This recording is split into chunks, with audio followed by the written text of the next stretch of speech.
अस्सलाम वालेकुम। जी, आज सुबह से मैं सोच रहा था कि मुझे बात करनी चाहिए इसके ऊपर कि ये मोहम्मद अली मिर्ज़ा साहब को ये जो अपना तारीख़ी शख्सियत हैं और ये सिर्फ़ तारीख़ी शख्सियत के लिए महदूद नहीं है, ये मौजूदा दौर की भी जो शख्सियत हैं जिनको लोग लीडर मानते हैं, उनके ऊपर भी इतना मसला क्यों है? तो जो मेरी समझ में आया है वो मसला सिर्फ़ यही है उनको कि वो अपने अलावा किसी और शख्स को नहीं चाहते कि कोई कोई दूसरा शख्स इस्लाम में रह जाए, कोई दूसरी शख्सियत इस्लाम में रह जाए। वो यही चाहते हैं कि वो हर तरफ उन्हीं का डंका बजे। तो आज बात होगी कि एक शख्स ने उनको बोला कि भाई ये आप तारीख़ी शख्सियत के ऊपर बहुत उनके ऊपर इल्ज़ाम तराशी करते हैं, तो इसके ऊपर आपको रुजू करनी चाहिए। तो उन्होंने बोला भाई तुम कोई हदीस ले आओ और मैं उसके ऊपर रुजू कर लूँगा। भाई हदीस आपको लेके नहीं है, इल्ज़ाम आप लगा रहे हैं। आप गोरे की अदालत की जो इतनी बातें करते हैं कि फ़ैसला गोरे की अदालत करेगी, तो गोरे की अदालत में अगर फ़ैसला लेके जाएँ कि गोरे की अदालत आपसे सबूत मांगेगी। अगर आप किसी के ऊपर ज़िना का या किसी के ऊपर कत्ल का इल्ज़ाम लगा रहे हैं तो सबूत आपसे मांगेगी, ना कि जिसके ऊपर इल्ज़ाम लगाया जा रहा है उससे सबूत मांगेगी। कैसी आपकी दो नंबरी है कि आप इल्ज़ाम आप लगा रहे हैं और सबूत भी आप उनसे मांग रहे हैं जिनके ऊपर आप इल्ज़ाम लगा रहे हैं। ये डंडी बहुत मारते हैं आप आजकल आजकल बहुत डंडी मारने लगे हैं, क्योंकि आप एक्सपोज एक्चुअली उस दिन से हो रहे हैं जब से आप इंटरव्यू देना स्टार्ट कर, तो इंटरव्यू देना बंद कर दें। वो आप रटा रटाया एक पूरा हफ्ता एक लगाया करते थे एक टॉपिक के ऊपर, उसको समझने के ऊपर, उसके ऊपर अपनी मर्जी की हदीसें जो है वो इकट्ठी करने के ऊपर पूरा एक महीना हफ्ता लगाया करते थे। और हफ्ते के बाद जो आप आया करते थे एतवार के दिन उसके ऊपर, तो वो फिर कुछ बात समझ में आया करती थी। लेकिन जब से आपने इंटरव्यू देने स्टार्ट किए हैं और आपको एक क्वेश्चन हो रहा है और आपको पता नहीं है क्या क्वेश्चन होगा और उसका जवाब देना पड़ रहा है आपको, तो उस दिन से आप एक्सपोज हो रहे हैं। तो भाई हदीसें आपको लेके आनी है। अगर हदीस के ऊपर ही बात ख़त्म होनी है तो हदीसें आपको लेके आनी है इस मामले में, ना कि उस शख्स को जिसके ऊपर आपने इल्ज़ाम लगाया है। और अगर आप साबित नहीं कर पाते, जो कि आप नहीं कर पाएंगे क्योंकि उनके खिलाफ अगर बातें मौजूद हैं तो उनके हक में ज़्यादा बातें मौजूद हैं, तो गोरे की अदालत में तो आप साबित नहीं कर पाएंगे। और गोरे की अदालत में एक मसला है कि everyone is innocent up until prove guilt, कि हर वो बंदा मासूम है जब तक उसको मुजरिम साबित ना कर दिया जाए। और अगर आप मुजरिम साबित ना कर पाएँ तो अल्लाह की अदालत में भी आप कल को उनको मुजरिम साबित ना कर पाएँ और वो आपका गिरबान पकड़ें और बोलें आपको कि भाई मुझे तुम क्यों बदनाम करते थे हम लोगों को, तो आपको क्या सज़ा नहीं दी जाएगी वहाँ पे? अगर आप नहीं कर पाए तो ज़रूर दी जाएगी। तो मेरे ख्याल से तो जो लोग खामोश हैं वो ना उनको अच्छा कहते हैं ना बुरा कहते हैं। ठीक है, जो चल रहा है चलने दो। तो मेरे ख्याल से तो वो बेहतर हैं, आपसे वो बेहतर हैं। तो बराए मेहरबानी इसके ऊपर रजू फरमाएं। मेरे कान असल में उस दिन से खड़े हुए हैं जब से इन्होंने एक मिनी गॉड का कॉन्सेप्ट जो है वो ईजाद किया।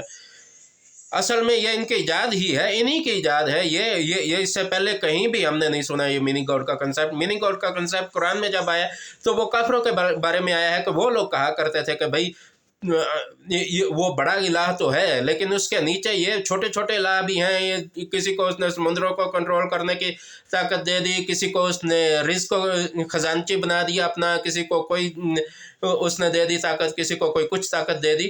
तो ये वो बड़ा इलाह नहीं है, ये छोटे छोटे इलाह हैं, इनको थोड़ी थोड़ी छोटी छोटी ताकतें अल्लाह पाक ने दी हैं। यही आप भी कॉन्सेप्ट तैयार कर लाए हैं कि वो बड़ा गॉड तो है, बनाया तो उसी ने हमें।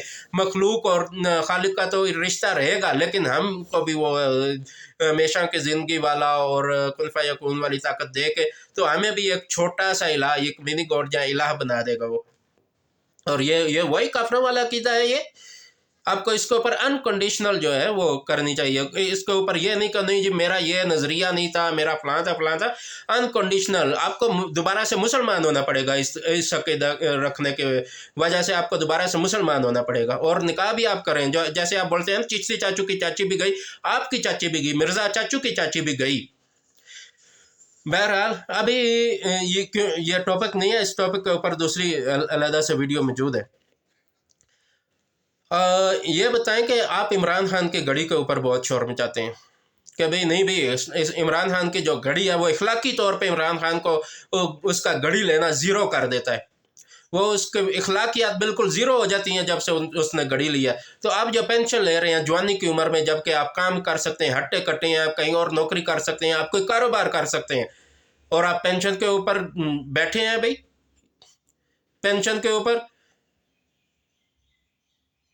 क्या इखलाकी तौर पे यह दुरुस्त है आपकी बात कि आप गरीब अवाम है वो टैक्स देती है, वो सब इनकी टिकिया खरीदती है तो टैक्स देती है, वो एक माचिस खरीदती है तो टैक्स देती है, वो आटा खरीदती है तो टैक्स देती है, और आप उसी टैक्स के पैसे से आप जैसे हट्टे कट्टे मोटे ताजे लोग जो जवान हैं, काम कर सकते हैं, वो बैठ के अगर तनख्वाह लेंगे, आप बैठ के पेंशन लेंगे, ये इसका हक जो बनता है वो वैसे उन लोगों का बनता है जो ज़ाइफ हैं, वो उन्होंने एक सर्विस की है, अपना जो सर्विस की है वो अपनी उस रिटायरमेंट की मुद्दत को पहुंच चुके, 60 साल की मुद्दत को पहुंच चुके, और 60 साल के बाद उनको वो पेंशन मिलना उनका हक है। 60 साल से पहले जो भी पेंशन ले रहे हैं, हर बंदे की पेंशन जो है इखलाकी तौर पर दुरुस्त नहीं है। अगर उसी इखलाक जो इखलाक का तराजू आपने इमरान खान के लिए रखा हुआ है, उसी इखलाकी तराजू में आप अपनी इस पेंशन को रखेंगे तो आपकी पेंशन दुरुस्त नहीं है।